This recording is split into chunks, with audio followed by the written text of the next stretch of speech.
watching King Mac Red Raider Nation's Countdown to Tip-Off.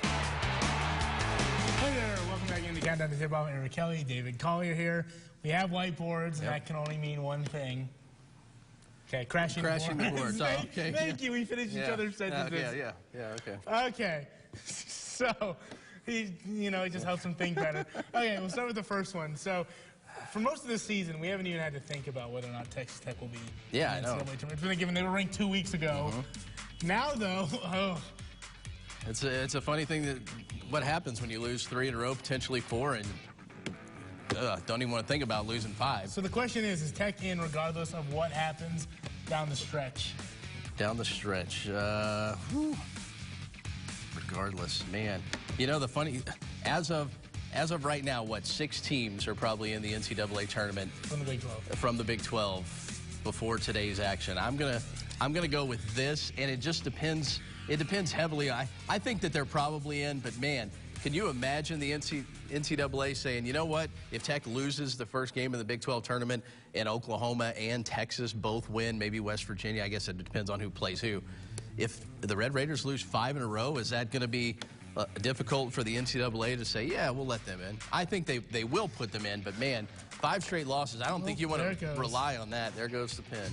I'm going to go with yes as I reach down to get the marker. This is what the great thing about live television right here. Okay, I said yes purely because the bubble is so weak this year. Oh, it's so bad. And I think we'll agree with Chris Beard that this is a really good conference. It's ugly basketball at times because of the defense, but man, I don't want to rely on the NCAA if for some reason I've lost 5 in a row. Okay, so another topic now has been their inability to close out close games, especially on the offensive end. They didn't get a shot off, if my memory serves me right, in the final minute and a half. Last 3 possessions of that game against Baylor.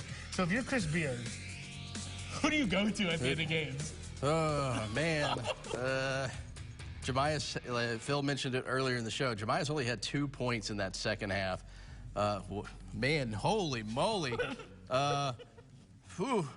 Go ahead and explain it. I got to think of something. With Chris Clark, based purely on the fact that it worked for a lot of time. When the offense was clicking down the stretch in any way, shape, or form, it was through Chris Clark. Listen, he's had some awful games. There's a reason he got benched.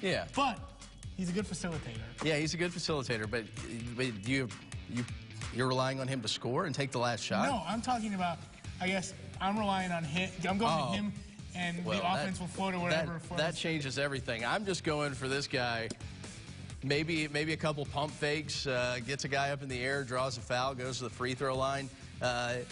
He does everything else. He's kind of like the new version of Chris Clark with this basketball team. He needs to have more confidence in his three-point shot. Listen, I don't go in a lot, but listen, there's times where he's got 3-4 feet of cushion. Yeah, he just doesn't take away. Either way, I mean we're grasping at straws here, and I think that's what the Red Raiders are doing at times. They just haven't had that guy, and we heard Chris Beard mention it earlier in the show. There's not a Keenan Evans who was better at this as a junior and became amazing as a senior. There's at times 3 freshmen on the court, 4 freshmen on the court, and then like Kyler Edwards, a sophomore, who although had some good moments in the NCAA, he's been struggling. So, yeah, it's a struggle. Hence the losing streak going into the Okay, finally, headline. This is just as tough as I had Carry On My Wayward Dotson the last time these two played, and I would go with that one again, but I guess I can't. I think he did something with a stool last time, too. No, I didn't. I think you did. I think I did something with rock chalk. Okay, yeah, you did. Okay, well, he revealed my answer. I'm going to go stooling a win on the road. I'll go with Udoka. Udoka as a Buki.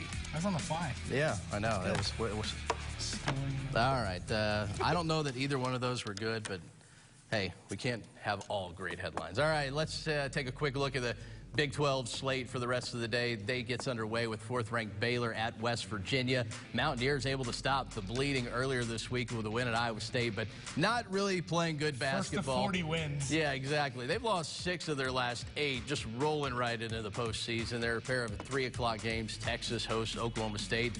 The Longhorns, winners of 5 straight, likely making the NCAA tournament and saving Shaka Smart's job in the process. The other 3 o'clock game You have absolutely nothing to do in Manhattan, Kansas if you're going to check out Iowa State and the Wildcats. And Oklahoma does not need to slip up in Fort Worth. They visit the Horned Frogs at 5. All right, time for our final break here on Countdown to Tip-Off.